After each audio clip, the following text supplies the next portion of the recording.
Hello everyone and welcome back to another video from Crazy Gamer.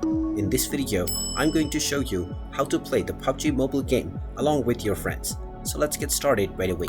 First of all, open up the PUBG Mobile game on your device, and once you open it up, you will be taken into your homepage from which you can start your game if you wish. Now, if you wish to play a game with your friends, then first you will need to invite your friends in order to join with you on your lobby.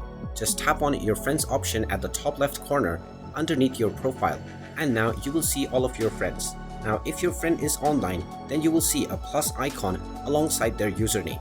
You can simply tap on this button and they will be sent an invite. If your friend is busy within a game, you will see a play button which you can tap if you want to watch their match and observe.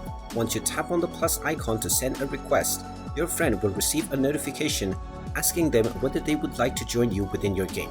Once they tap on the yes button, you will be able to see your friend alongside you within your game. And then you can simply proceed with starting a new game and you will be able to play with your friend together. And there you have it. That is how you can play the PUBG game along with your friends. If you find this video helpful, make sure you hit that like button and subscribe to our channel if you haven't done so already. Also ring that notification bell to never miss another update from us. Thank you for watching and I will see you again in the next video.